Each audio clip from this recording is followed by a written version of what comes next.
Perlawanan persahabatan Tier 1 Harimau Malaya menentang China di Stadium Phoenix Hill, Chengdu. Ini merupakan perlawanan kedua dalam siri perlawanan persahabatan kali ini setelah Harimau Malaya berjaya mengikat Syria 2-2 dalam perlawanan pertama. Harimau Malaya berada di ranking ke-136 manakala China berada di ranking 80 ketika perlawanan ini dimainkan. Kesebelasan dan formasi.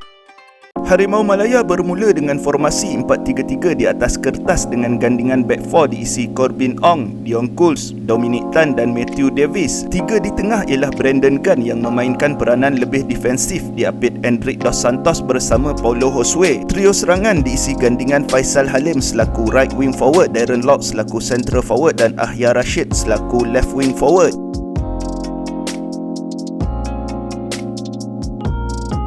Harimau Malaya playing out from the back tetapi tidak terlalu memancing China melakukan high pressing melalui fasa ini. Sebaliknya pantas melepaskan long ball daripada centre back kepada full back yang sudah berada hampir dengan garisan tengah terutamanya Corbin atau kepada pemain wing forward. Harimau Malaya seperti biasa tidak gemar melalui central area dengan short passes, sebaliknya memainkan targeted long ball dalam membina janaan serangan.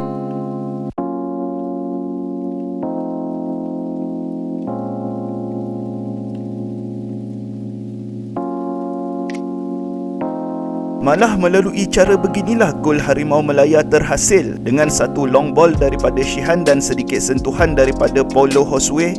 Ia membebaskan Akhyar di half space sisi kiri sebelum bola itu disudahkan dengan tenang oleh Faisal Halim. Di beberapa momen di awal permainan, Harimau Malaya cuba menekan China yang cuba playing out from the back dengan melakukan high pressing. Ia sebenarnya lebih kepada zonal high press yang menyudutkan janaan serangan China ke tepi padang sama ada ke kiri atau ke kanan. Lihat sahaja di sini bagaimana Kim Pan-gon gembira apabila janaan serangan China terganggu. Tetapi selepas itu Harimau Malaya banyak bertahan dalam defensive shape sama ada dalam garisan 4-2-4 atau 4-1-5. Formasi asal mencair kepada 4-2-4 apabila Paulo Josue menyertai Akhyar, Darren dan Faisal di garisan paling hadapan meninggalkan Endrick dan Brandon di hadapan back 4. Atau ia mencair kepada 4-1-5 apabila Brandon menyertai back 4 di belakang.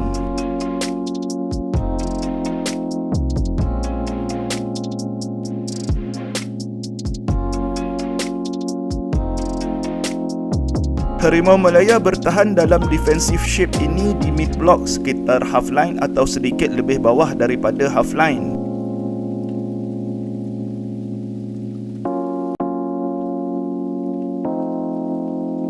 Bertahan dalam garisan 4-2-4 atau 4-1-5 agak berisiko bagi Harimau Malaya kerana apabila China berjaya melepasi garisan pertama, hanya ada dua atau seorang pemain sahaja di garisan kedua dan itu meninggalkan ruang yang sangat besar di half space dan di wide area.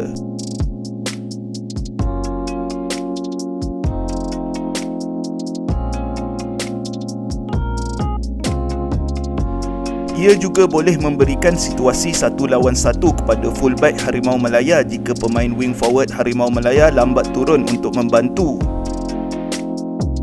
Seperti yang dipamerkan dalam klip ini di mana beberapa kali half space dan wide area kawasan Harimau Malaya berjaya diekspos China setelah mereka berjaya melepasi garisan pertama.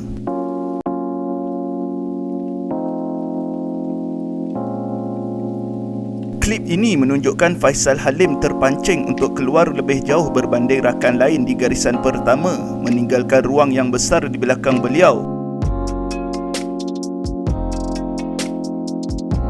Dan ruang tersebut digunakan pemain China untuk drive dengan bola ke hadapan, melepasi garisan kedua defensive shape Harimau Malaya dengan mudah sekali.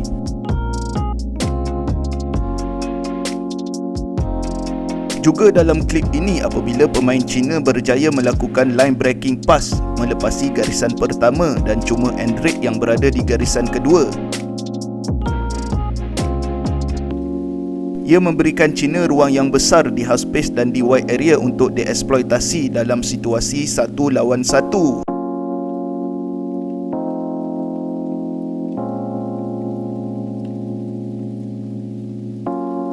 Dan di sini sekali lagi China berjaya dengan line breaking pass mereka yang memecahkan defensive shape Harimau Malaya. Mujur saja jaringan tidak terjadi.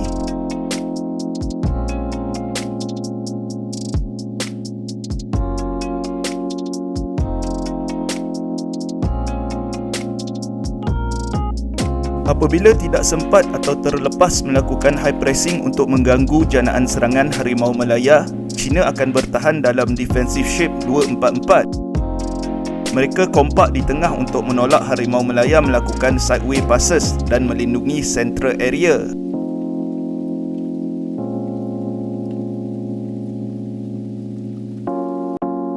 Lihat di sini bagaimana defensive shape China yang berbeza dengan Harimau Malaya.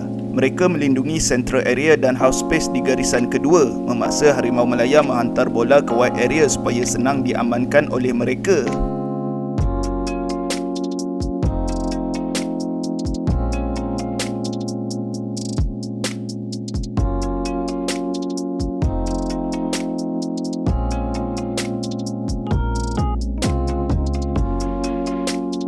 Kedua-dua pasukan, baik Harimau Malaya atau China, gagal memanfaatkan transisi dalam perlawanan ini.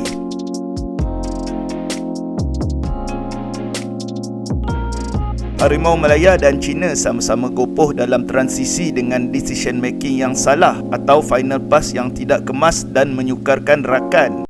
Contohnya dalam klip ini bagaimana transisi ini seharusnya boleh menghasilkan setidaknya shot on target, tetapi final pass Faisal Halim yang tidak kemas menyukarkan Arif Aiman untuk melakukan rembatan.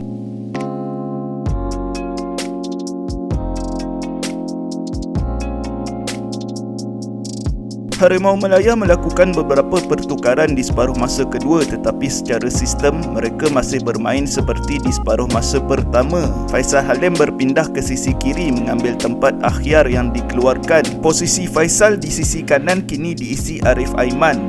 Syahmi Safari masuk menggantikan Matthew Davis selaku right back. Junior Estal memainkan peranan Brandon di separuh masa pertama dengan kerap menyertai back four bertahan, menolak Brandon lebih ke atas bersama Endrick.